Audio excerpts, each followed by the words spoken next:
Scenes described as concerted disorder by police as hundreds of climate change protesters descended on Britain's biggest coal-fired power station to protest against carbon emissions.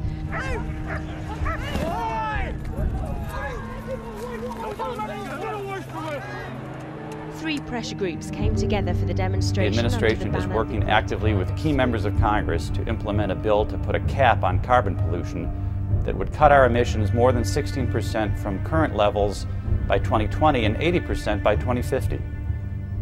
Along with these efforts at home, I am working hard to demonstrate that America is back and ready to lead in international climate negotiations. There is no doubt about the urgency of the climate change crisis, and you will not hear anyone in this administration question the science.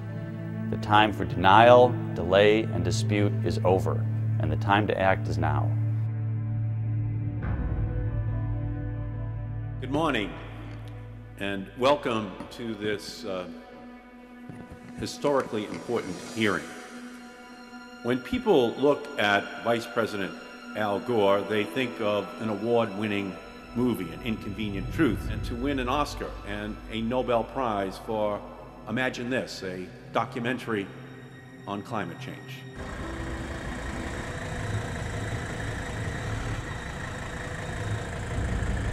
Our country is at risk on three fronts. The economic crisis is clear. Most importantly, of course, we are, along with the rest of humanity, facing the dire and growing threat of the climate crisis. It is at the very heart of those threats that this committee and this Congress must direct its focus.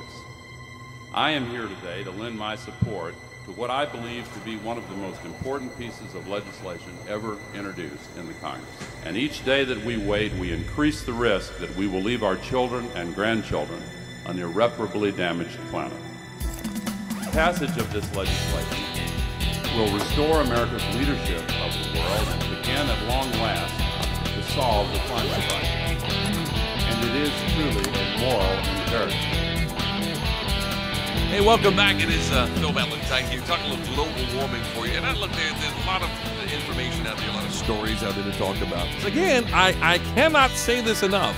I am for clean air and clean water. I have protested for clean air and clean water. Nobody in their right mind wants dirty air and dirty water. Am I right?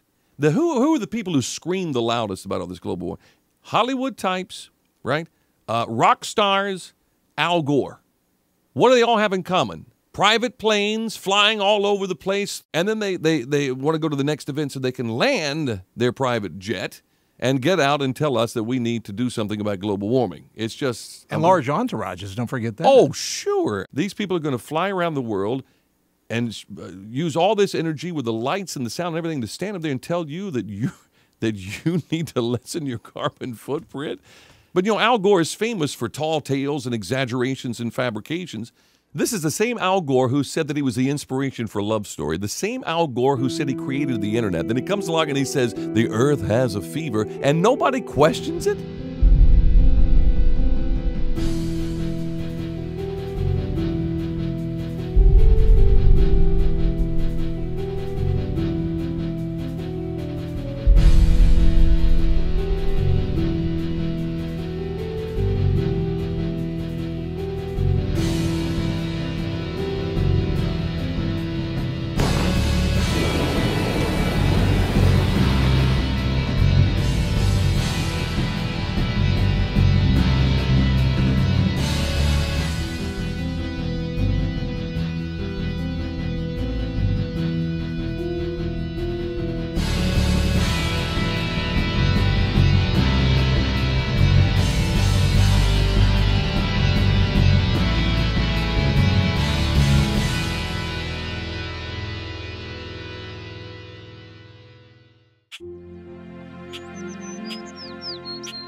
Now, I know what you're thinking. Here's some fat cat talk show host who's in the hip pocket of big oil going to tell me about global warming. Well, it's not like that at all. I'm a conservationist at heart. A preservationist, really. Take this old car, for example. It's a 1985 Mercedes 300D that I run on biodiesel that I make here at the farm. Benny the Bio-Benz is his name, and Benny was in serious need of restoration when I bought him. I've restored several cars over the years and renovated several houses. I just like things with a history, like this old cabin. It was originally built in 1874 and I saved it from the bulldozer. We had each log numbered and dismantled from its original location in West Tennessee and had it painstakingly reassembled here. You know, conservation is all about conserving, isn't it? Whether it's conserving the land or conserving an old log home or conserving the principles of our founding fathers. And that's what really scares me more than anything. It's the erosion of our freedoms and our liberties. And much of that, quite frankly, has come in the name of global warming. We're being told what light bulbs we can and can't use, how much water we can use, what kind of appliances we can buy, what kind of car we can drive. Now, I've made a choice to drive a biodiesel car. I make my own fuel by picking up used vegetable oil, and I haul the oil back to the farm where I turn it into biodiesel. Seriously, you think Al Gore is going to all this trouble? And I don't make my own biodiesel because of some fear of global warming. I do it because I get such a sense of independence. I guess it's that independent streak that made me question the so-called conventional wisdom that CO2 is destroying the planet. I mean, it doesn't make any sense, does it? That something we exhale and plants need for life is somehow a pollutant? Well, the more I dug, the more I discovered an inconsistent truth.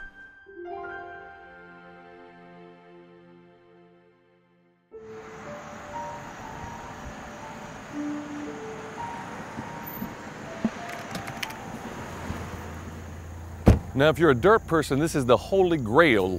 Now, before we get too far into this, let's get some terminology straight. Dirt person. We're not talking about your typical citizen who maybe recycles and tries to conserve energy to make the earth a little better place. A dirt person is a fanatic. It's someone who's so obsessed with a global warming issue that they've radically changed their own lifestyle and they want to force you to do the same thing. It's this guy. They've been drinking too much of the Kool-Aid, also known as branch Algorians. This is the Goracle. This is where the man lives. This is Al Gore's house, his 10,000 square foot mansion. And we're going to come up here and see if we can get in to say hello. For the last 25 years, we have had the preeminent scientific organization in the world, the 3,000 best scientists in the world from 113 countries, have issued 4 unanimous reports saying we've got to deal with it. Have any of the IPCC reports ever been unanimous that you're aware of? Al Gore usually exaggerates, or let's say prevaricates. There are about 152 climate scientists who contributed to the report.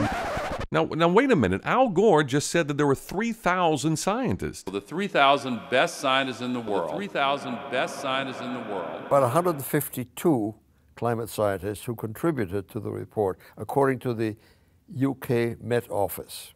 The rest are hangers-on, or people who reviewed the report, like me, and disagreed with it. There's nothing unanimous about that. Oh, of course not. Of course not. According to the Met Office's website, the core climate science from the Intergovernmental Panel on Climate Change was written by 152 scientists from more than 30 countries, not 3,000. The 3,000 best scientists in the world. About 9 contributed to the crucial chapter, which is, what is the cause of global warming? Congressman, you began by denying that there is a consensus on the science. There is a consensus on the science. Well, you must have been listening to our testimony that we've had for the last few days with dozens of experts that have come in who have given completely different views. Well, I would encourage you to go back and look at the testimony this committee's heard. There are people who still believe that the moon landing was staged on a movie lot in Arizona.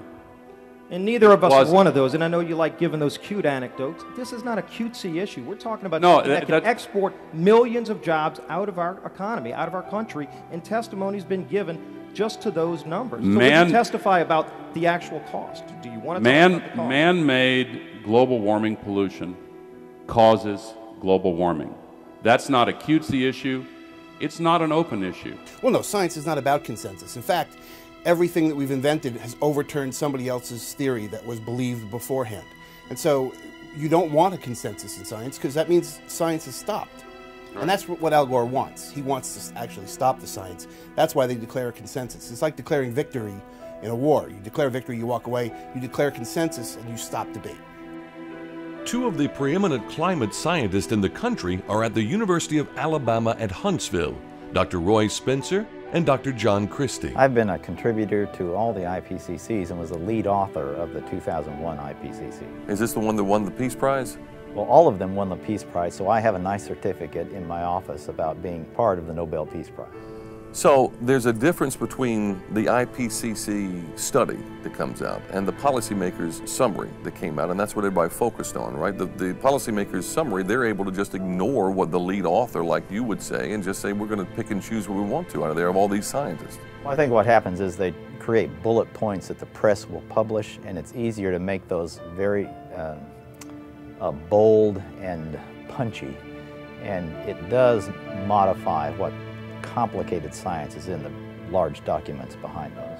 I think I would have a very difficult time, if not impossible, trying to change one word of the policymaker summary. Dick Lindzen recently came out with a paper which showed evidence from satellite observations that the climate system really isn't sensitive to how much CO2 we put into it. And he's not the first one to have published evidence like this. Others, myself included, have published papers like this. But even though they appear in the peer-reviewed scientific literature, these papers are just ignored. Your notion that this planet's going to fry in 30 years, this Congress doesn't know what's going to happen in a week, let alone 30, 40 years.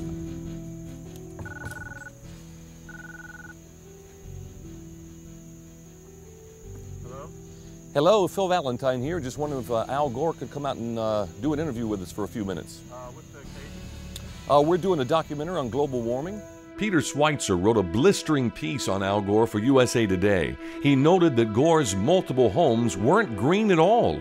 Shortly after the USA Today column, the Tennessee Center for Public Policy looked at Gore's power bills and found he was using 20 times the power of the average Nashville home.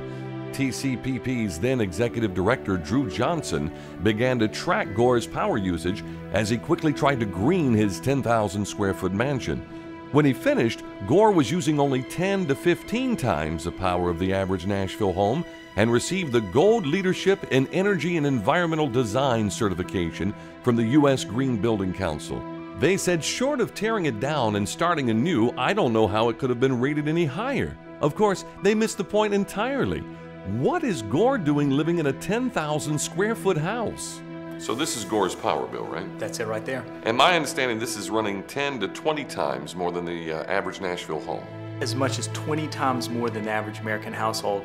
And he made efforts to make his house greener, and even after that, we're talking 10 times more than the average household. It's unbelievable. I mean, the hypocrisy is colossal. Right up there with Ted Haggard or Jimmy Swaggart. He really is the king of hypocrites. Here's a guy who's brought really environmentalism to a religious level, and here this prophet of this religion doesn't walk the walk, doesn't follow what he wants from us.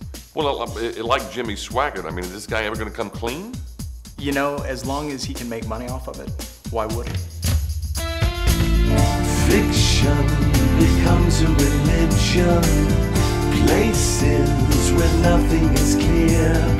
Sanity and reason just disappear. Chairman, there are multiple members that could yield you time. I would ask that you... I will have you physically removed from this meeting if you don't stop. I've been searching for everything, anything, just a tiny shred of proof.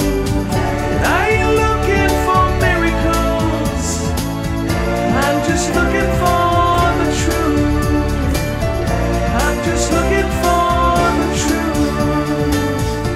recognizes the gentleman from Oregon, Mr. Walton. Thank you very much, Mr. Chairman, Mr. Vice President, Senator. It's good to have you before the committee. I wanted to just note that, Mr. Vice President, your reference to 30 cents a day comes from an EPA study, I believe.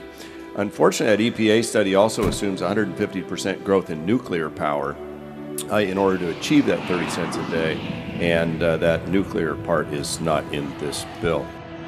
The statistic I think is the most meaningful is that it really hasn't warmed, and in fact it's cooled a little bit since about 2001.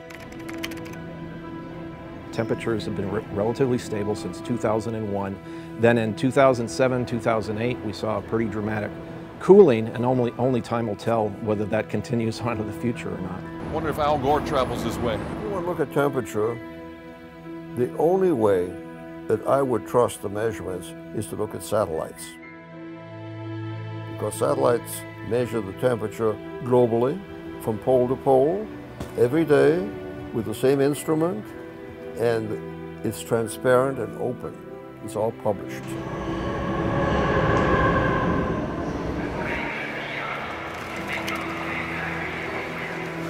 Roy Spencer and I put together some satellite data that would tell us the global temperature.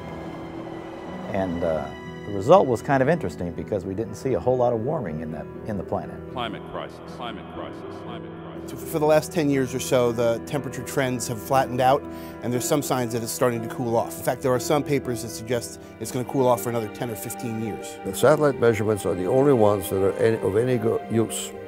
And they show, without doubt, that 98 was the warmest year, and since then temperatures have been lower and are tending downward.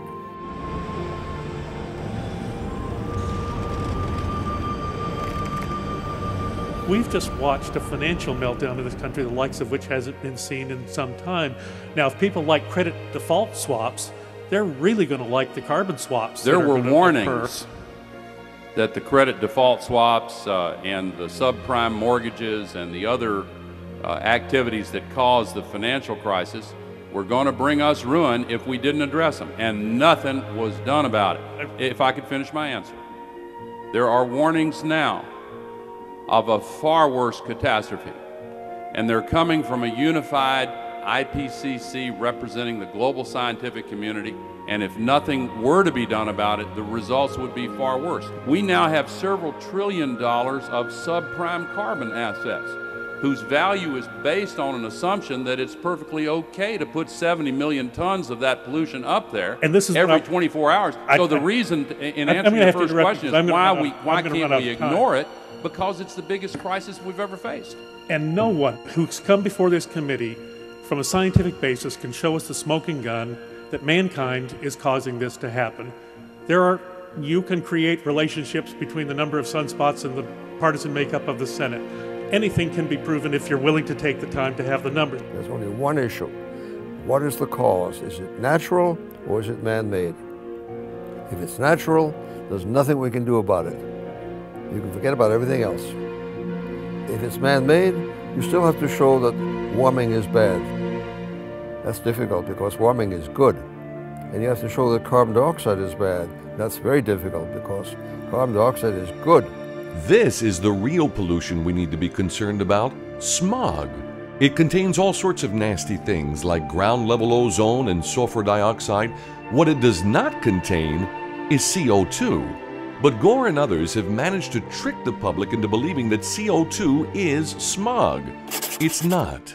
To make it sound sinister, they've shortened carbon dioxide to just carbon, to make it sound bad. Carbon polluters themselves, subprime carbon assets. These carbon polluters... CO2 is what plants need to live and thrive. I disagree with the Supreme Court decision that CO2, they said CO2 was a pollutant. I don't see that at all. I see CO2 as plant food.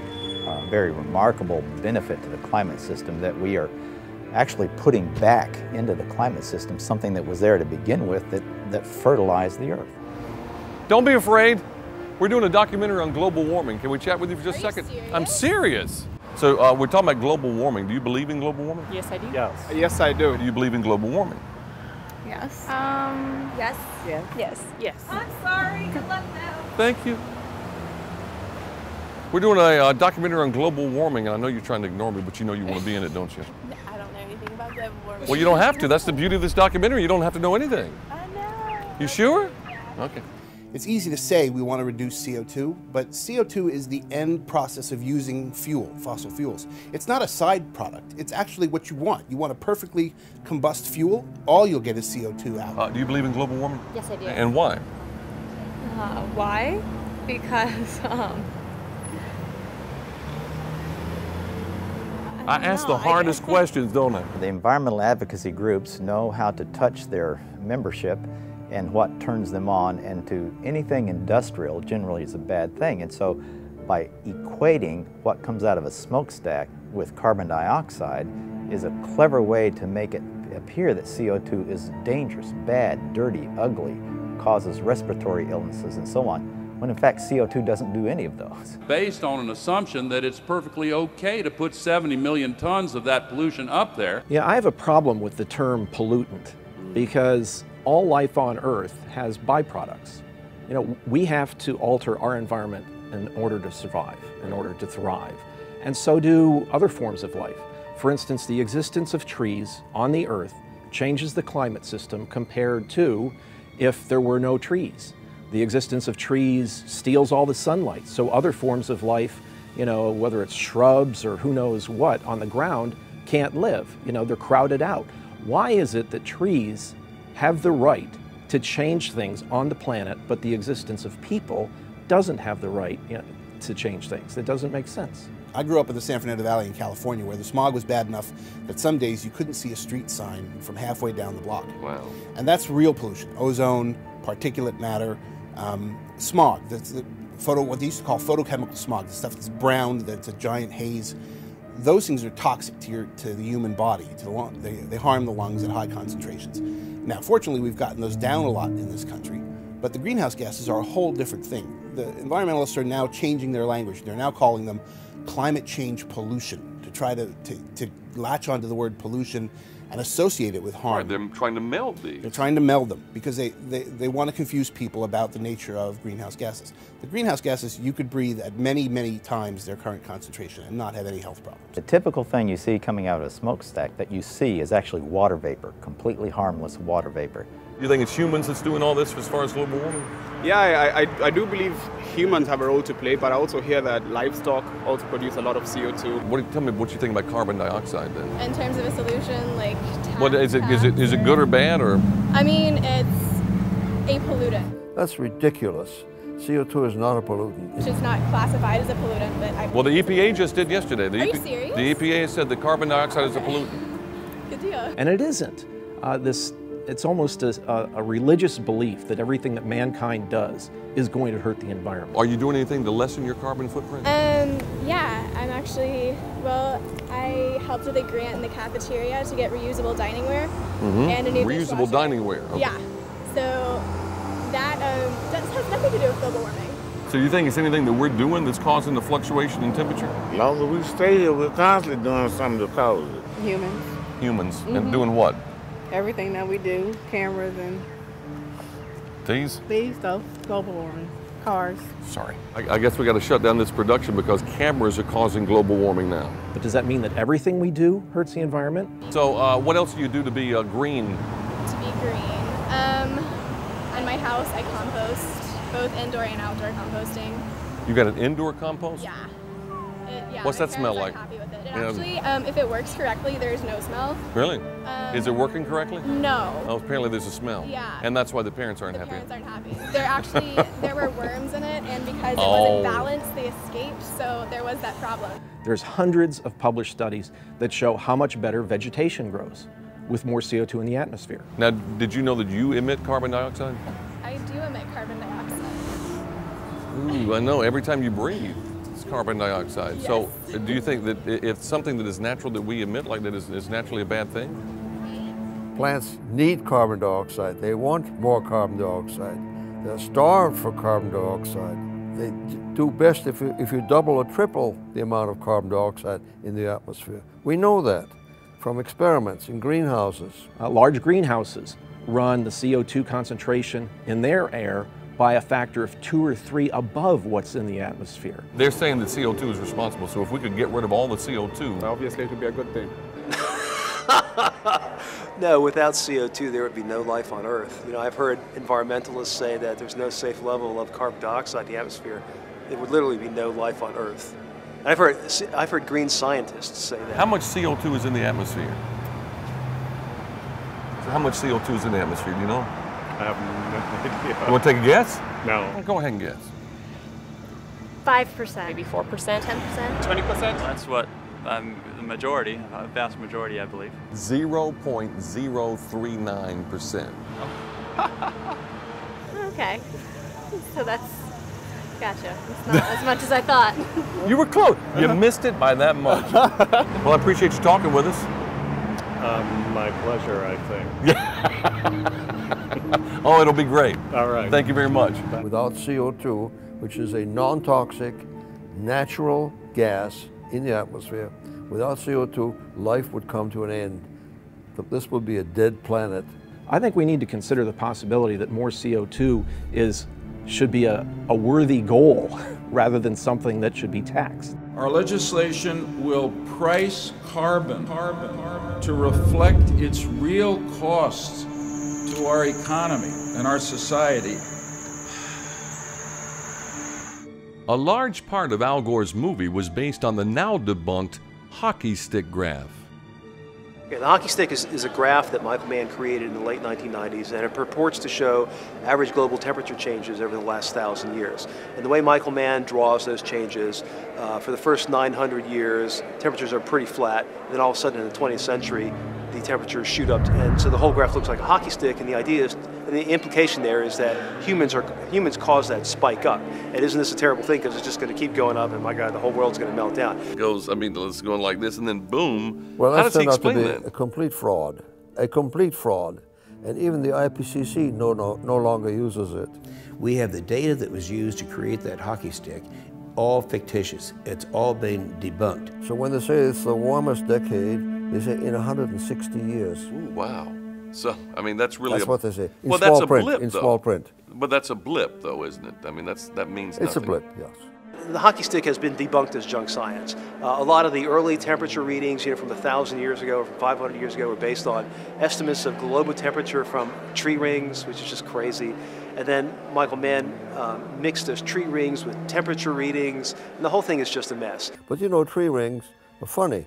They're very good for dating because you can count them. You count back. Right. But they're not very good for temperature because it depends on whether they got enough moisture, whether there was clouds in the sky. Besides, the trees only grow in the summer. Sounds like a tree ring circus to me, doesn't it, to you? Oh, I'll stop at that point. What makes Michael Mann's hockey stick so incredibly inaccurate is he completely ignores the medieval warm period and the Little Ice Age. The medieval warm period began around 900 AD, depending on which scientist you talk to, and lasted until about 1300 or 1350 AD. Around 1000 AD, the Vikings took advantage of the ice-free seas to colonize Greenland. You see, Greenland wasn't named that as a joke. The southern part of Greenland was quite green, and the Vikings prospered. This graph of ice core temperature and accumulation data comes from the National Oceanic and Atmospheric Administration Paleoclimatology Program. It shows that temperatures were considerably warmer in Greenland thousands of years ago than they are today. As far as the scientific community, is there a consensus that there was a medieval warm period and that there was a Little Ice Age? Of course. The evidence is clear. First of all, there's geological evidence from measurements, and then the historical evidence. We have books, papers, describing what things were like 1,000 years ago. Harvests were good when the climate was warm, and harvests got bad. People starved when the climate turned cold. There's no question about that. It's all documented. Now, the global warming alarmists have tried to eliminate the medieval warm period. Dr. David Deming, a noted geologist and geophysicist, did some groundbreaking work with boreholes. He found these boreholes in the ground could yield estimates of historical temperature. His work was published in the magazine Science, which prompted a revealing email, he says, from a major person working in the area of climate change. This person thought Dr. Deming was one of them. He wrote in the email to Deming, quote, "We have to get rid of the medieval warm period." A group of scientists from the University of Michigan completed an exhaustive study using boreholes, over 6,000 boreholes from every continent on Earth. And they learned that the medieval warm period was not local or regional, it was global. Their graph shows how it was considerably warmer during the medieval warm period all over the globe than it is now. But what's interesting is that the Intergovernmental Panel on Climate Change, the IPCC, thinks now that there are no long-term climate cycles anymore. For instance, the medieval warm period or the Little Ice Age. They've tried to actually expunge those out of the historic record of what's happened in climate and even in the history of mankind. You know, these are things that the IPCC has to get rid of if they are going to convince the public that mankind is now in charge of climate, that we're the ones that cause climate change and not Mother Nature, because they don't know how to explain them. And also, if nature can do that, can cause global warming and global cooling, you know, then that detracts from their case that it's mankind. What if there were evidence out there that told you that we were not warming, but we're actually cooling? What would you think about that? Well, I think that'll be good, because I love the cool weather. To me, the existence of natural climate variability, which even the public understands exists, is an inconvenient truth for the United Nations and the IPCC, because it does exist no matter how badly they want it to not exist. So you're open to having your mind changed about global warming? Well, would that be a part of global warming? It being, you know, beginning to get a little cooler? It'd be a part of global warming, only cooler.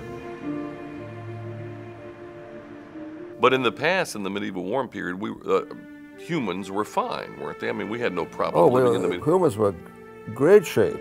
That's when they built all the cathedrals. They had extra money. They were doing well. It's during the Little Ice Age when they starved and died. And that's all documented.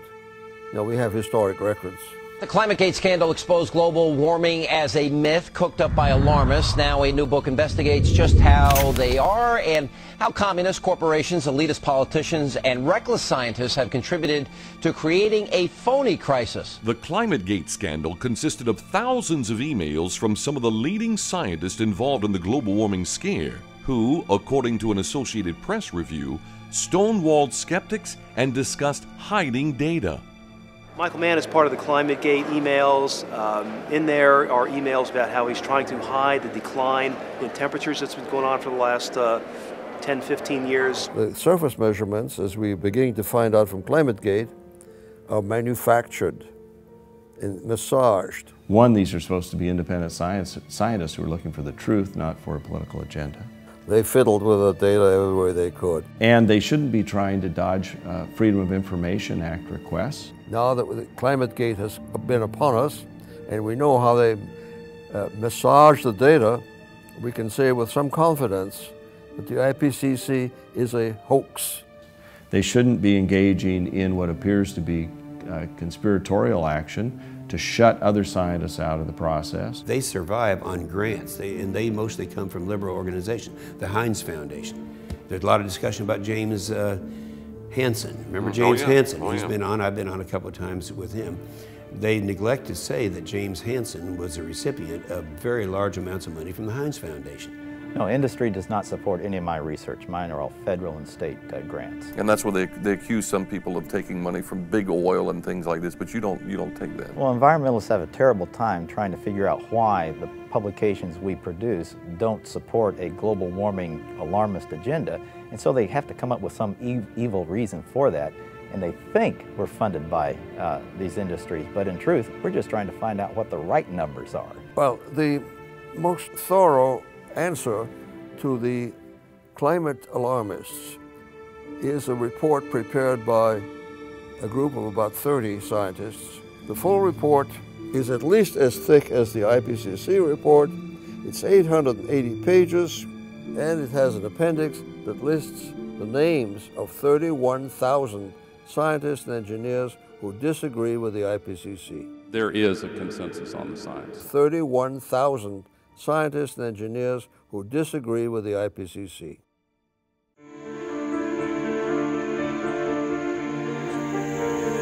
Is the guy not going to come talk to me? Yes, this is Arlen Specter. Could Al come out and play? Maybe talk a little bit about global warming? Do you believe in global warming? Well, it must be. Look at the weather now. Yeah, well, one thing we do find in these surveys is that the public is all for saving the Earth from global warming. as long as it doesn't cost them too much, you know. Would you be willing to have your taxes raised for it or pay extra fees for it? Well, it depends, really. Depends on how much, huh? Yeah, huh? Many billions of dollars have been spent. All right, let me make you an offer, $100 a month. Ouch. So there's all kinds of money that has been spent on this whole global warming issue already. $75 a month. That's still a bit. 50 is my final offer. That's too much. That's too much? Uh-huh. Back during Kyoto, many years ago, when this thing first started, we asked the question, what would it cost if we were to comply with the emission requirements? The range it would cost America would be somewhere between $300 and $330 billion a year. And I want everyone out there to realize that that was 10 times the largest tax increase in 4 decades. I worry about our future as a country economically, the jobs that'll be lost, millions of jobs.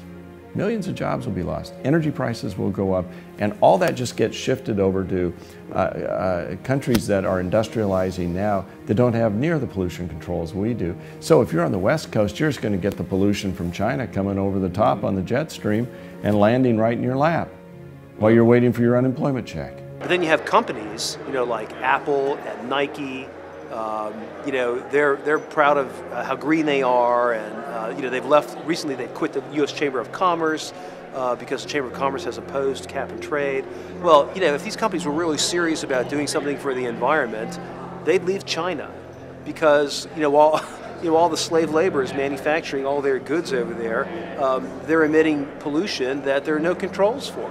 So if environmentalists really wanted to accomplish something for the environment, they would go to China and make China pass the Clean Air Act or the Clean Water Act, or some sort of environmental law, because right now it's just chaos. If we shift our jobs there, and they're using these factories that have none of these pollution controls, or very few, and then we just buy the products back, tell me how that helps. I represent a very low-income district in eastern North Carolina. Last year, we lost wind manufacturing jobs despite all the subsidies, because in China, your average wind worker earns $4,000 a year. I'm obviously concerned about the cost of this legislation and what it will do to low-income families, not just for electricity. What company in their right mind is going to make wind turbines in America paying a worker $60,000, $70,000 when you can make them in China for $4,000? And so my question to you is Mr. Gore, what do I tell a single parent, for example, in my district with 2 young children making $8 an hour? What can I say to reassure her that she will be able to afford the cost of this legislation? There's a reason they rush these things through. They don't want the press to know what's in it. They don't want the people to find out what's in it. There's a reason you get amendments at 3 a.m. This is Barney Frank. I'm here to see Al Gore. We'll talk about global warming. The way to address this problem is to put our efforts behind identifying a reliable replacement for fossil fuels, and you've not identified it so far, and any transition that you think you're going to make is going to be so heavily subsidized that you're going to bankrupt this country on this notion of cap and trade. I am all for efficiencies. We have air problems in California, renewable energies, things that keep the air clean out there. But unless you come up with a replacement to fossil fuels, you're not going to be able to make that transition. And I think that aside from the sky is falling, we're going to be dead in 30 years and the planet's going to burn up, I think the reasonable approach to this problem is innovation, efficiency, a robust economy, which you will destroy with cap and trade. Would you believe this is Jesse Jackson here to see Al Gore? Could you ring man, please? We talk about carbon polluters. You talk about them. It's my understanding that back in 1997, when you were vice president, Enron's CEO, Ken Lay, was involved in discussions with you at the White House about helping develop this type of policy, this trading scheme. Is that accurate? Is it inaccurate? It's been reported. I don't know, but I met with Ken Lay, as lots of people did, before anybody knew that he was a crook. Right, and clearly you can see why so many of us are concerned about this type of cap and trade energy tax that would be literally turning over this country's energy economy. I didn't know him well enough to call him Kenny Boy. Well, but you knew him well enough to help devise this trading scheme, and obviously we know what Enron and these big guys on Wall Street like Goldman Sachs, and I know you've got interest with Goldman Sachs. No. These people, well, that's been reported. Is that not accurate? No, I wish I did. With executives from you're partnered in companies with executives from Goldman Sachs. Well, if you're not, either way, Enron clearly had an interest in doing this when they were around. We saw what they did. And when you see the types of people involved in wanting to set up this kind of scheme, you can see why so many of us are concerned about turning our energy economy over to a scheme that was devised by companies like Enron and some of these Wall Street firms that have wrecked our financial economy. I don't really know if you want me to respond to that. I guess what you're trying to say, you're trying to I mean, clearly there will be big winners and big losers. You're trying to say there's some kind of guilt by association? And I'm saying that there are going to be big winners and big losers in this bill. But some of the big winners are some of the very financial experts that help destroy our financial marketplace. Higher gasoline prices, maybe 75 cents a dollar a gallon. Higher electricity prices, 18% in part of my district's the estimate.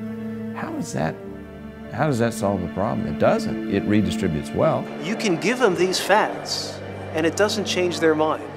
And that's how I know that they're morally bankrupt. The American people have had enough. The federal government taking over the economy, that's really what cap and trade's all about. And you people, the ones standing in front of me right now, are the only ones who can stop it. Are you going to? Thank you. How are you? Thanks for all your hard work. Oh, thank you very much. Ladies and gentlemen, Phil Valentine.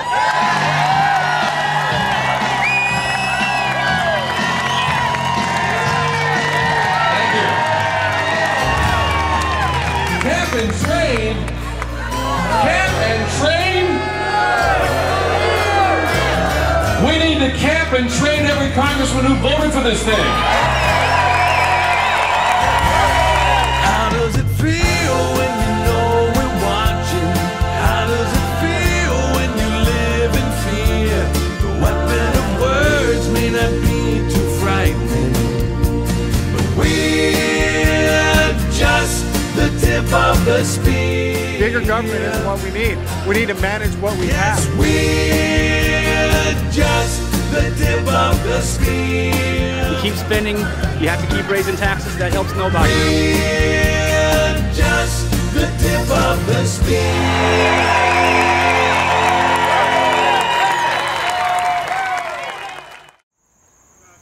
How you doing? We're doing a documentary on global warming. Wanted to get an interview with Al. We understand he's in town. No, he's not in town. That I can assure you. He's not? He's doing it. How you doing? Phil Valentine. Good to see you. Oh, good to see you, Mr. Valentine. Why don't you give our press communications director a call. Her name is Kelly Kreider. Okay. And she will be more than happy to help you. Okay? All right. Is Al at one of his other houses, or? He doesn't have any other houses.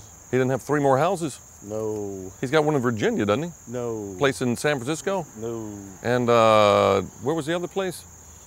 Oh, the Carthage place. He doesn't still own that? That's his father's. Okay. Yeah, that's his father's place. He's not on the houseboat, is he? You're very... I mean, you got to ask these. Inquiring minds want to know. I know.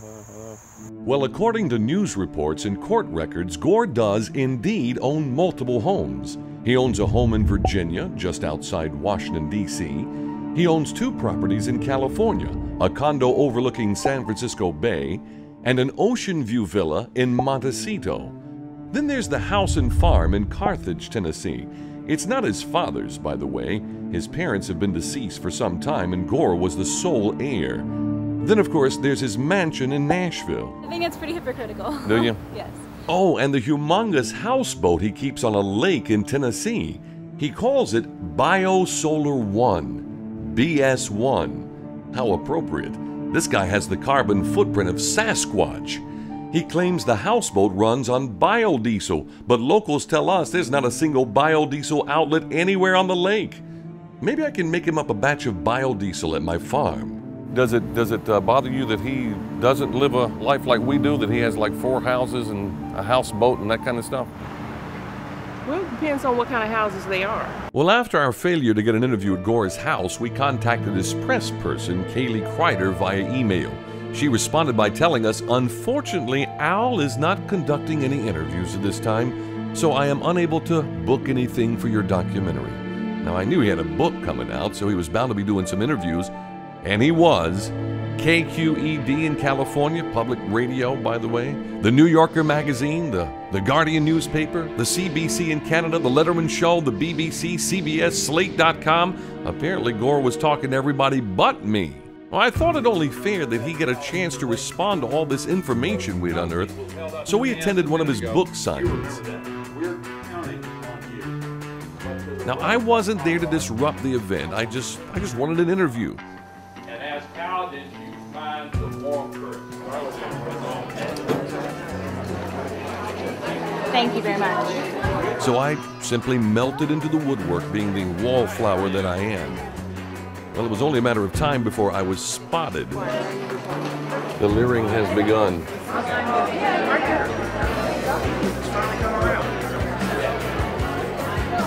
She's telling her now that Phil Valentine's here. So the big guy with security is now alerted. Hey guys, you're gonna have to get off. Rules. They have so many rules, these liberals, you know?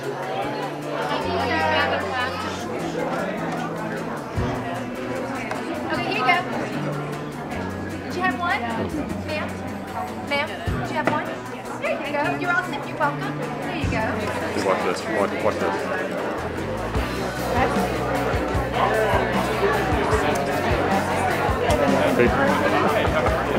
Since they were blocking our shots, I thought I'd go around them. Well, actually, over them.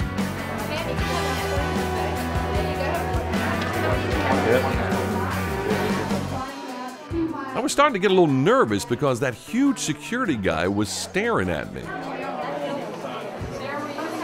Then he called me over. Is it a trap? Is he going to throw me to the ground, put the cuffs on me? I'm supposed to be scolding you or keeping an eye on you. Are you guys going to be here tonight? I was just going to see if we could talk to him afterwards, if he's willing to talk to him. I'd like to talk to you. Okay, good.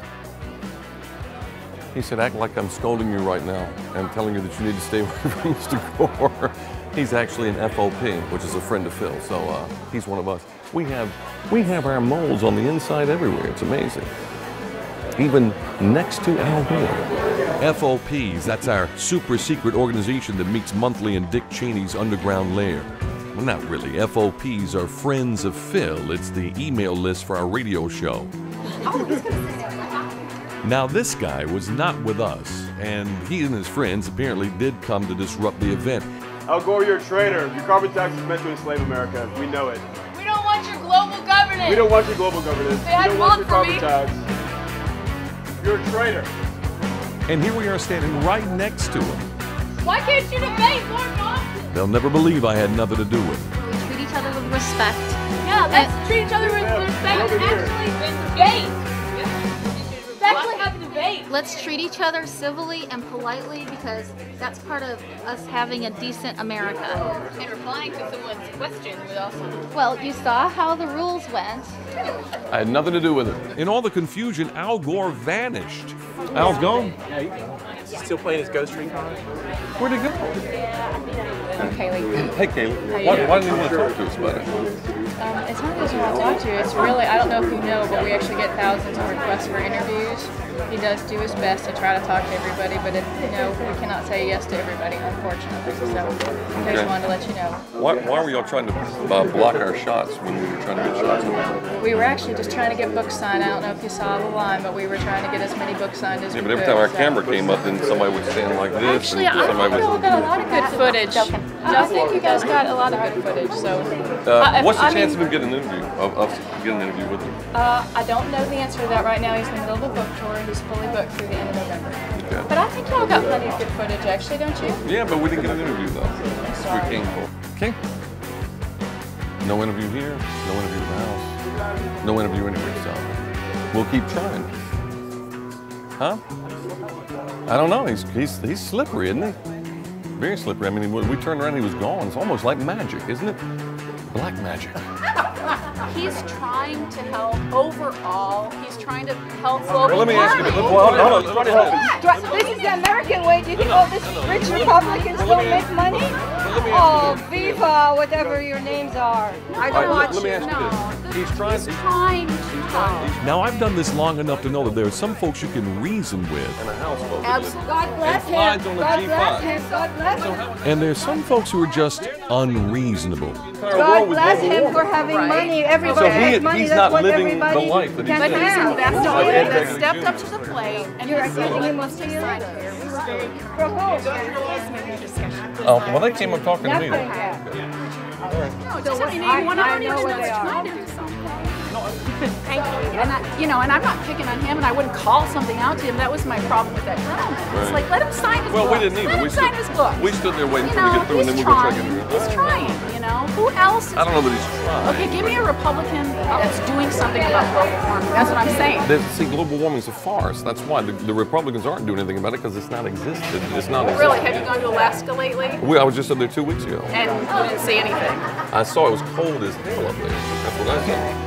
When I looked, if he did not have if he had one house and one vehicle, you probably wouldn't be coming against him as much as you are now. The fact is, absolutely, yeah. I think if he were living the life, right? I would never go to Ed Begley Jr. and try to ask him these questions, because he's living the life. Okay. If Al Gore were living the life, then I would say, hey, more power to you. He's been approached on that issue, and I He never has an answer. Yeah, I don't know what the answer And is. we've been trying to get with him for a couple of months, but he won't talk with us. But good talking with you. We got to run. Talking to you. All right. See you later. Now, see, that's the way you get along with liberals. That lady back inside with the Gore 2008 button on, she'd be so proud of me. That's part of us having a decent America. He's avoiding the confrontation of the truth. He's avoiding the hard questions. He wants to talk to people who will pitch him the softballs, but he doesn't want to talk to anybody who wants to talk seriously about the issue of global warming. So, Okay, sure, y'all come, you can't be criminal longer, okay? I'm sorry, it's just my apologies. Yeah. Yeah, can't do it. You need to stop, okay? Please. here at the mall, there will be no filming when Mr. Gore comes out. Is that perfectly clear? Give me the bullet, Barney.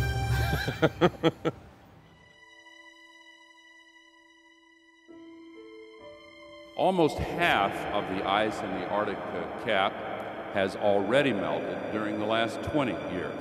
Another inconsistent truth is this notion that the world's polar ice caps are melting due to man-made global warming.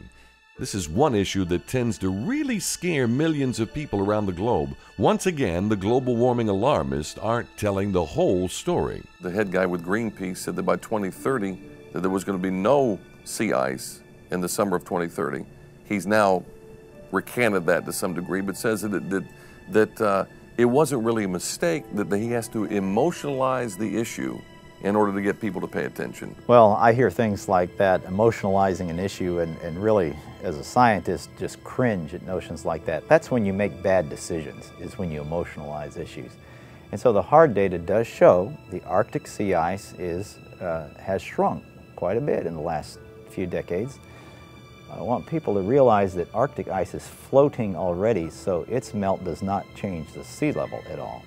But that doesn't take into account also what's happening at the other pole, the South Pole, where sea ice has actually increased. So that when you add the two together, you come up pretty much right at average. But what they show us on television when we see the calving of these glaciers, and they attribute that to melting, and actually that is the glacier moving and getting bigger, is it not? And it calves off the end of it. When there's more pressure on top, as the snow accumulates, it pushes the glacier out into the ocean slowly, and the edges break off, and that's called calving. And it's very spectacular. It makes a lot of noise, and you see all that ice splashing in the ocean. Yes, the sea ice in the Arctic, the sea ice cover has decreased in the last 30 years that we've had satellite measurements to be able to monitor the sea ice. We really don't have good measurements before about 1979. Now what's interesting is if you go back into newspaper reports from the 20s and 30s, same thing was happening back then. Temperatures were nearly as warm back in the 20s and 30s in the Arctic as they have been lately. Some of us think that all of this is just part of a natural cycle. a cycle called the Pacific Decadal Oscillation. The Pacific Decadal Oscillation, that's what periodically causes the Arctic ice to disappear for long periods of time.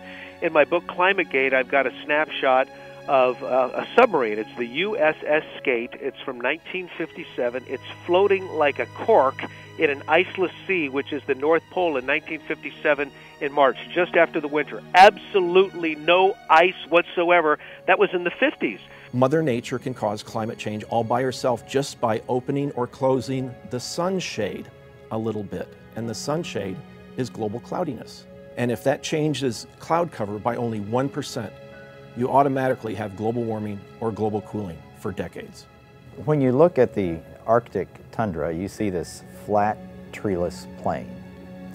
It was so warm several thousand years ago that forest grew all the way to the edge of the Arctic Ocean, and in many places. So the notion that this barren, cold land has always been like that is just wrong. It has been much warmer in the past than today. I mean, volcanoes blew up on this continent for millions of years. Right. You know, it's emitted all kinds of toxic gas. This planet has been through some serious natural causes. Right. I always thought it was the Flintstones driving SUVs. Betty and Wilma. Now, they used their feet. That's right, they did. Boy, they were green before green was cool, weren't they? The Greenstones. Absolutely. Much has been made about the polar bears and the alleged effect global warming has had on them. Dr. Mitch Taylor has spent decades studying polar bears.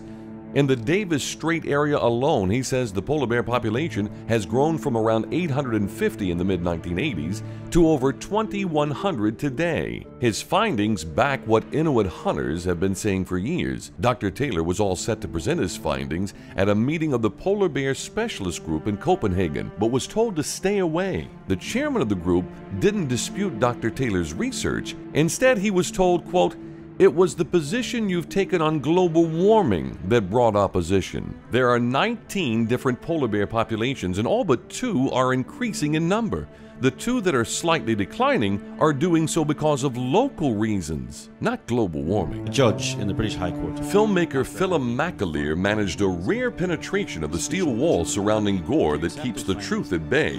McAleer took the opportunity to confront Gore on the British High Court ruling that found multiple errors in Gore's movie and requires schools to alert students before showing the movie about those major errors, including Gore's claim that global warming is killing off polar bears. One of them, for example, was that polar bears, if I remember correctly, it's been a long time ago, that polar bears really aren't endangered. Well, polar bears didn't get that word. So,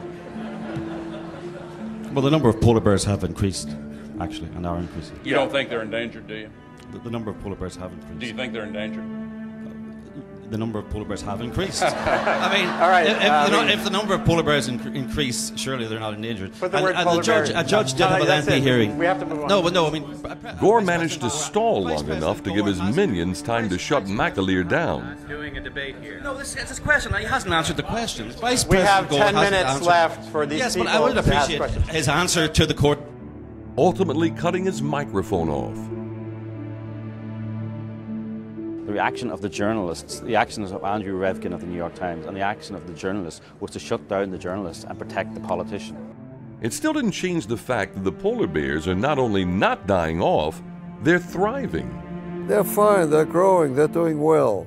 They survived the medieval warming, which was much warmer than today. About 4 degrees warmer, wasn't it? Yeah, and they survived nicely, and they're still willing to eat people if they can catch a hold of them.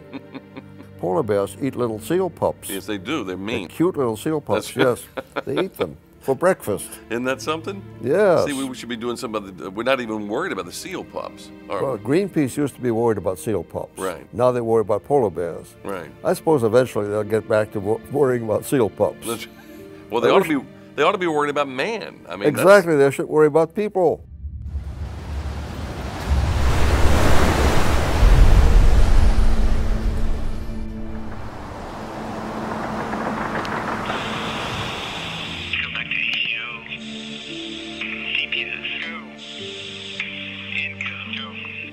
A number of new studies continue to show that climate change is increasing the intensity of hurricanes. This has been a controversial claim from the beginning, but as the data sets that go back to 1850 on hurricanes become much more solid and carefully done, we find there's no trend at all in hurricanes, either in intensity or number. And so this one, I hope, was put to bed a few years ago, but it still crops up every once in a while, but the evidence just keeps piling up that hurricanes are not increasing in severity or in frequency. It's not enough that the global warmers want to fret over some fantasy link between global warming and hurricanes. Some with money are trying to actually stop hurricanes. Billionaire Bill Gates has applied for patents for machines that would either slow down or stop hurricanes. The unintended consequences could be disastrous. In 2005, in the fall of that year, North Alabama received 93% of its rainfall from 2 hurricanes that had hit the Gulf Coast. Without that rainfall, we would have had a very serious drought situation. Hurricanes are part of the real-world system, so if you want to tinker with hurricanes, you have tremendous downstream consequences that include river discharge, water for vast areas of the southeastern United States. There could be a problem at the Gulf Coast, but that's the risk you take when you build something on the Gulf Coast. A hurricane eventually will come. If you really want to know what's in someone's head, look at their rear. No, not that rear. The rear of their car. With conservatives, you might find the occasional vintage McCain sticker, maybe a sticker from their favorite beach resort. With liberals, it's an Obama sticker or one of those annoying coexist stickers. But the dirt people have stickers plastered all over their cars. Every night I clean a couple of smart cars off my grill. Then there are those Igbot people. I'm not sure what side they're on. Of course, if you get close enough to some of these dirt people, it's a good thing we don't live downwind. Don't you worry about dirt people. Wind them up and just watch them wind. Dirt people. I'm just about to lose my mind. And I don't care about being sustainable to touched and debridable masses.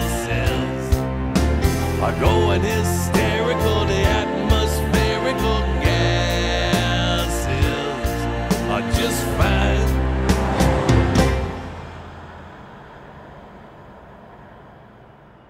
Can we chat with you for a couple of minutes? I'm actually in a hurry. Sorry. You're in a hurry? Everybody's in a hurry.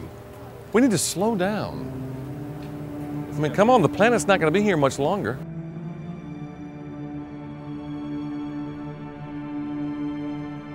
A huge mistake Al Gore made in his movie was his discussion of ice core data. He said, the ice has stories to tell us, and indeed it does, just not the stories he was telling us in the movie. He made a big deal about this graph. It's from data collected from ice core samples from the Vostok project.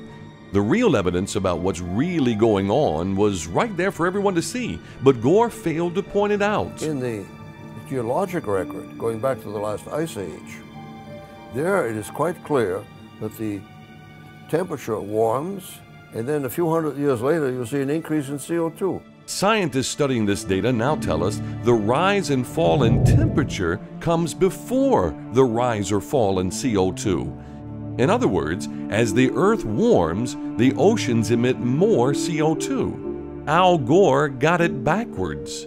Now that's what you might call an inconvenient truth. So there's no question that it's the warming that's causing the increase in CO2. And where does it come from? From the ocean. The ocean gives up its CO2, its carbon dioxide, as it warms. Why is it that everybody wants to ignore that big burning ball of fire in the sky? Why they want to look at man and SUVs and smokestacks and they ignore the sun? Why is that? Well, people like to blame humans for everything. And besides, if it's the sun, then there's nothing you can do about it.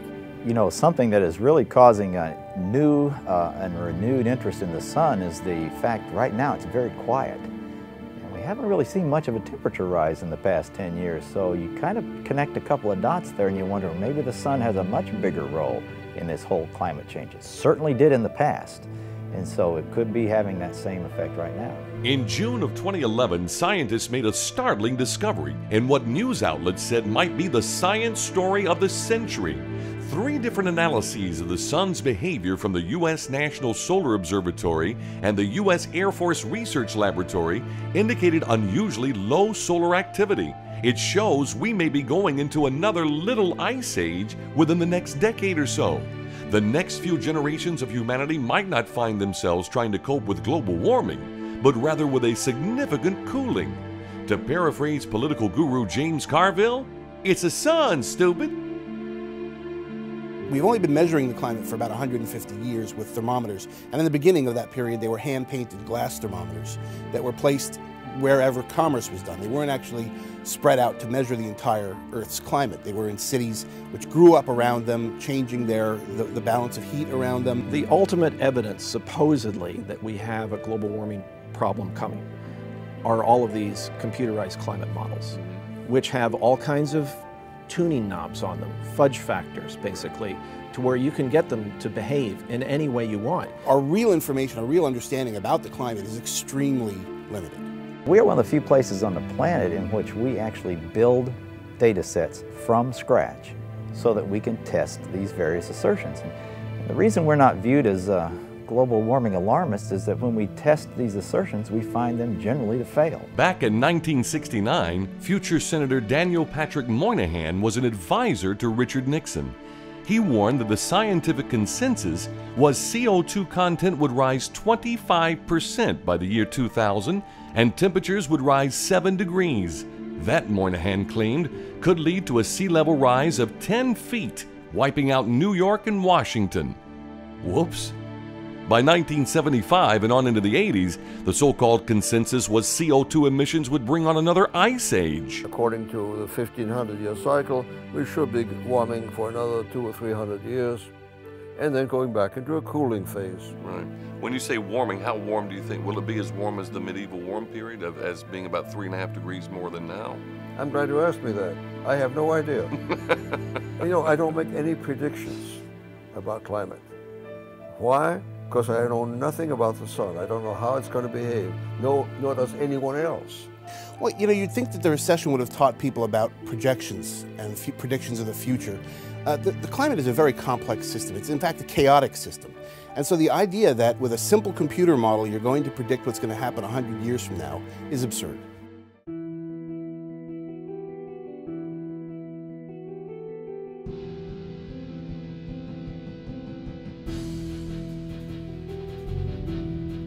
There's not enough evidence on the other side to warrant what they're saying. So what is their motivation? Remember that there are loud advocates who are really not scientific communities, but are organizations that depend upon certain kinds of legal actions and policies in place to keep their views of the world alive. These are generally not populated by scientists. I think for a number of people on the left, this is almost a theology. Al Gore has admitted that global warming regulation is the road to global governance. There is a belief that basically humans are bad for the planet. You start we're a parasite. Yeah, we're a virus on the planet and infecting the planet with something bad. So if you take that as your sort of your assumption to start with, then whatever humans do is bad. For environmentalists, it's more about almost a religion. They want to minimize humanity's impact on the earth in every way possible. Well, I think you can draw very good parallels between a religion where there is belief in core beliefs that can't be attacked by anything, and the global warming issue. There are core beliefs that no matter what the data might say, will not be changed in someone's mind. It's a secular religion, and so they are prepared to do things that don't make sense at a rational level, but make a great deal of sense emotionally to them. And there's a place for religion, there's a place for science. When we're talking about global warming, it's no place for religion. It's a place for science. Whether you're a Baptist, a Buddhist, or a Baha'i, you should get the same answer. We're on our knees as a nation, dependent on other countries for our energy because of what the federal government has done to us over the last several decades.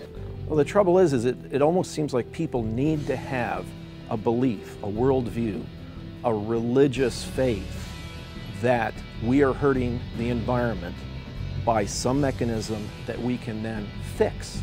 The irrational environmental policy that has very little effect on our environment, but has a big effect on our quality of life, our prosperity as a nation. You know, at the end of the Cold War, we threw these people out the window red, they walked back in the front door green. They use the environment as a shield behind which they advance their social and political agenda. It's control. More and more, the people here in Washington believe that they can centrally manage and control economic activity. I believe it's about control. They know that energy is what we call the master resource, and if they control energy, they control all of our economy. Control is indeed at the root of the global warming movement. Many of these totalitarianists yearn to wield their control with an iron fist. The fanatics have moved from simply ridiculing those who don't see things their way to calling for deniers to be punished. Canadian environmentalist David Suzuki called for skeptical government leaders to be thrown in jail.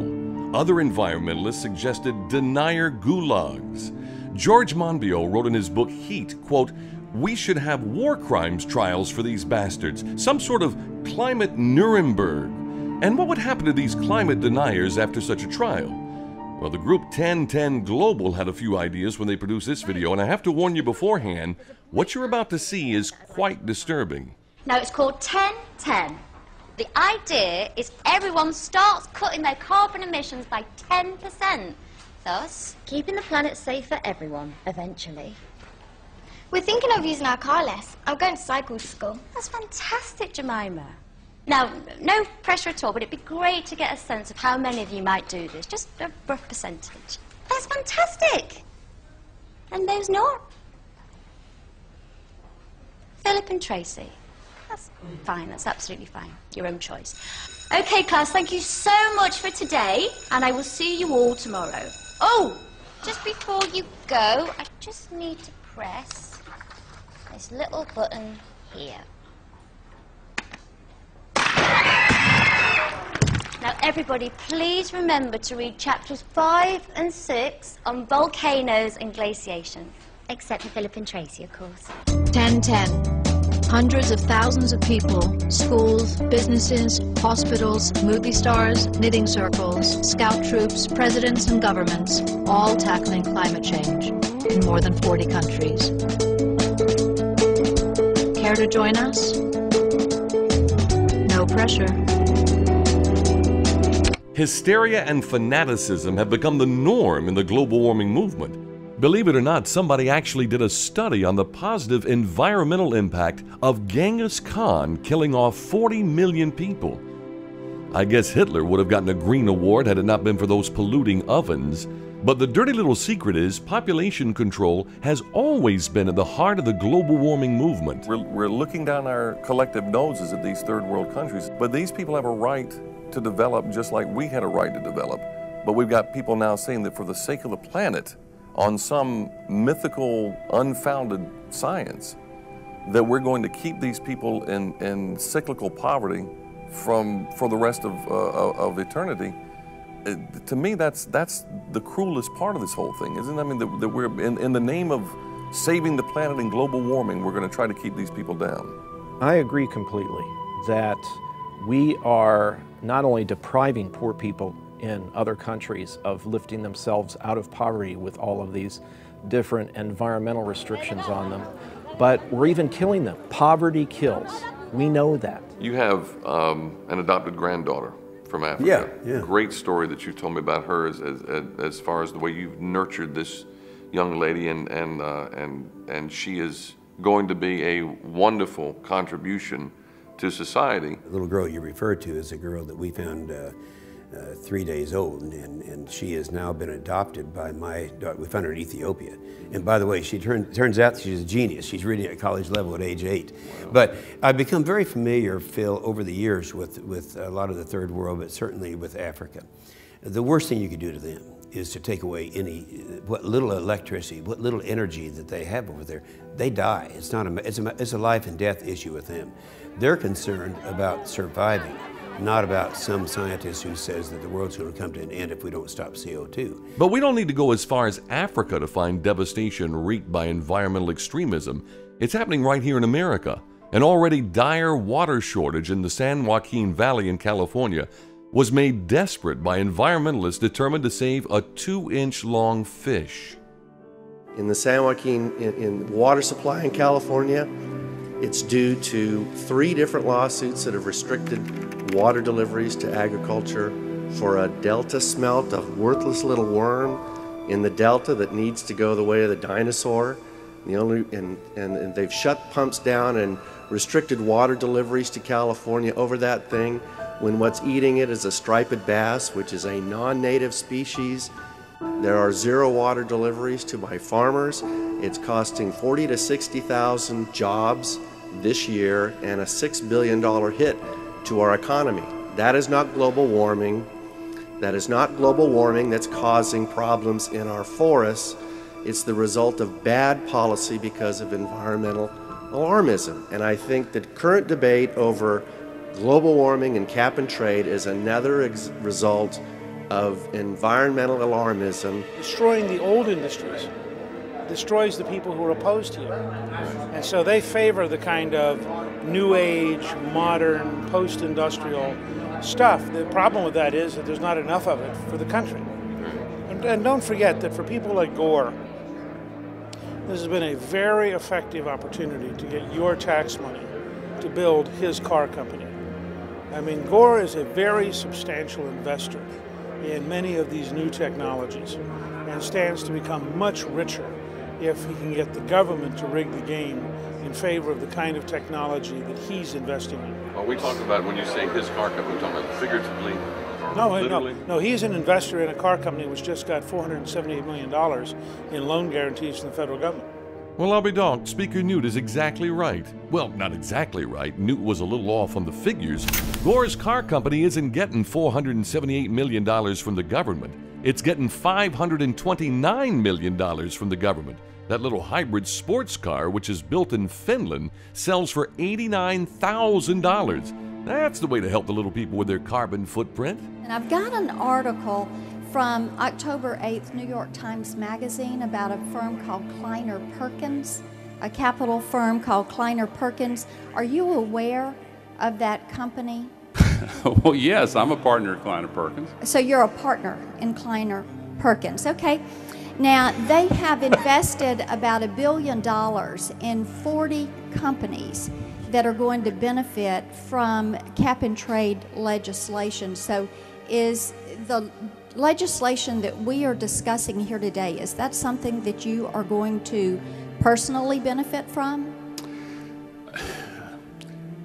I believe that the transition to a green economy is good for our economy and good for all of us.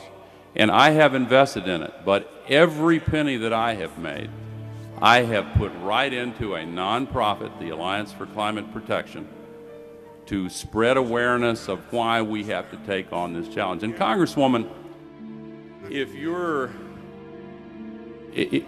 you believe that the reason I have been working on this issue for 30 years is because of greed, you don't know. Sir, I'm not making accusations. I'm asking questions that have been asked of me.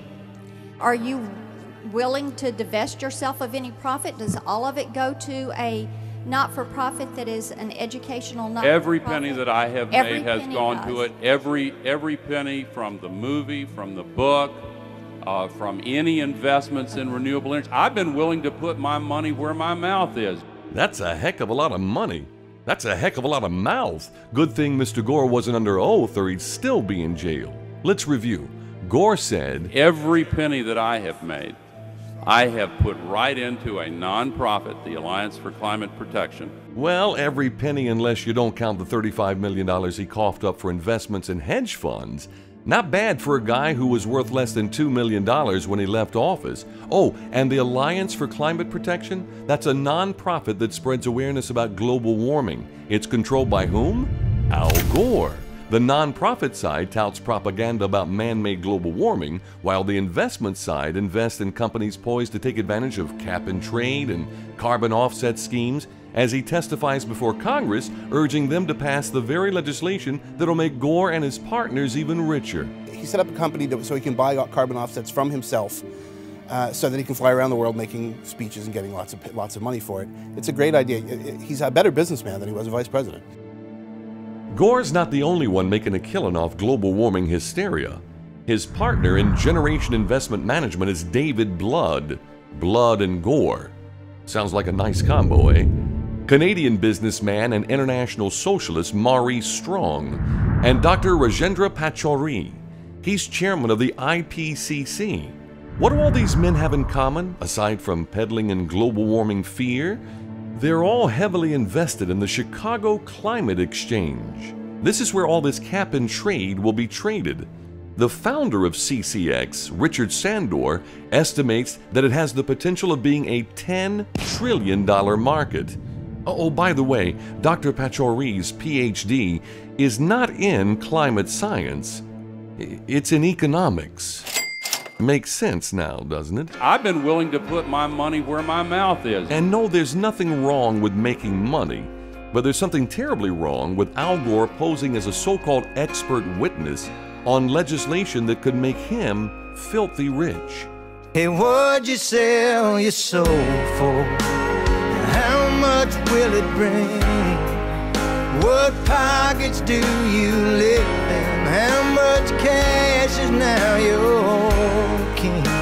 Remember when we mattered and you took that oath and swore you'd put this country first? Is that thought easy to ignore? Hey, what'd you sell your soul for?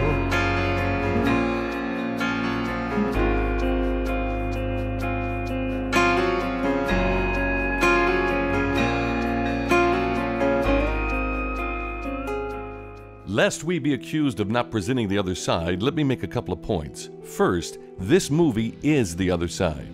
Second, we gave those on the other side plenty of chances to defend their position. She's calling for me? No. Oh, she's calling for the door shut. Okay. We walked all through the halls of Congress begging to talk to somebody. Anybody. I'm Phil Valentine. Should I videotape it? I'm not sure what's going on. Okay, I'm not either. Phil Valentine, no. Videotaping that? He's videotaping me, though. Am I in the shot? No. Democrats are very suspicious of cameras for some reason. I wonder why. I forget where we came in. We dogged Gore's tracks for months trying to get an interview. It's just amazing for somebody that is so passionate about something and believes something so strongly that they are so I would, if I was him, I would jump at every opportunity to make my point. You and your mom and your grandma and anybody, you know. Look like a fool if with the I, facts. Yeah. If I know what I know and I know it to be true, then I would tell everybody. To take every opportunity to tell everybody and answer any question. When you add to the mix his constant, limousining and jetting around the world, I mean, the guy is a total hypocrite. The 3,000 best scientists in the world. That's ridiculous. He really is the king of hypocrites. By making energy more expensive, we are going to deny poor people around the world their chance to lift themselves out of poverty. Man-made global warming pollution causes global warming. Poverty kills. 31,000 scientists and engineers who disagree with the IPCC. Over 1 billion people in the world still don't have electricity. Can you and I imagine what it would be like to live on a daily basis without electricity? It'd be impossible. And so the idea that with a simple computer model you're going to predict what's going to happen 100 years from now is absurd. IPCC is a hoax. It almost seems like people need to have a belief, a worldview, that we are hurting the environment by some mechanism that we can then fix. But this is what's happening with this cult of global warming, isn't it? People want to think that they're doing the right thing. People want to feel like they matter. And that's, in essence, what this is all about. This is basic human instinct, right? Guilt. Guilt. You are guilty of something. People have made more money off guilt than anything else. More than pity, more than fear. Fear is a close second, though. But guilt, you feel guilty. So if you've got guilt out there and people feel like that they are guilty for destroying the planet, but you give them away that they can erase that guilt. And the way to erase that guilt is to recycle some old milk jugs, right? Drive a Prius and then buy some carbon offsets. You're done. You're cool. You're good. You're part of the solution now. And part of the in crowd. And part of the in crowd, you're driving an ugly car and you're putting plastic out by the curb. You matter. And that's what it's all about, wanting to matter. And now these people matter. It's all window dressing. They're printing books on recycled paper. That's Al Gore's latest thing. Al, you invented the internet, dude. Why not just put it up on the internet and don't use any paper? But no, he's got a book out that he's proud that he has printed this on recycled paper. Why not just not print the book? Change is always going to be happening with the climate system. It never just stops and remains a static thing. Sea level will always be rising or falling. It will never just be level. Temperature will always be rising or falling. It will never be just level. Same for all the components of the climate system. There is no doubt about the urgency of the climate change crisis, and you will not hear anyone in this administration question the science. The time for denial, delay, and dispute is over, and the time to act is now. Knowing what you know now, is the debate really over, or has it just begun?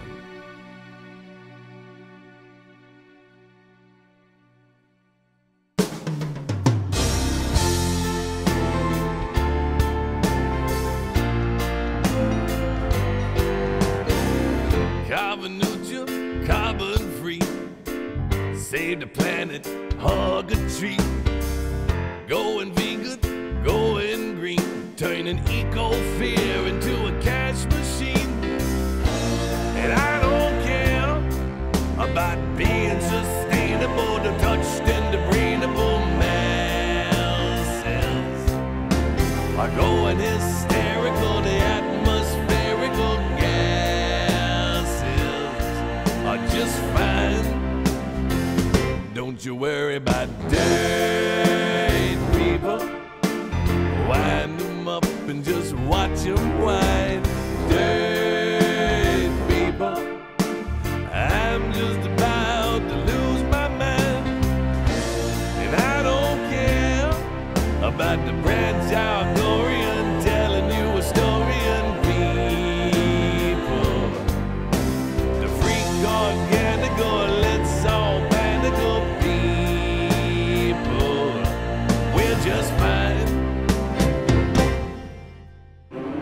Eco-friendly, eco-chic. Constant nagging from an eco-geek. Drive a hybrid, ride a bike.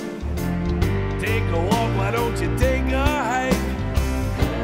And I don't care about biodegradable, masqueradable phonies. If they were deciding, we would all be riding on ponies. That ain't right.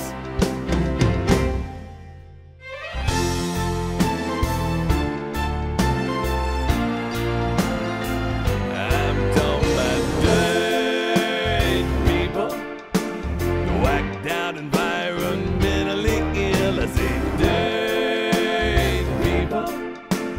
They don't care how many jobs they kill.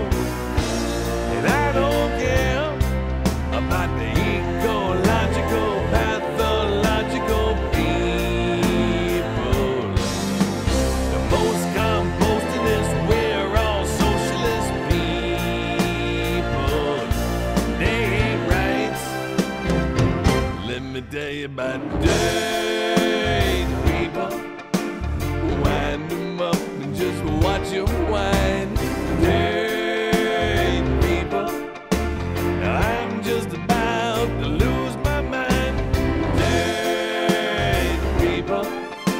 I don't care nothing about being cool. I say dead people. I guess I'm just an old fossil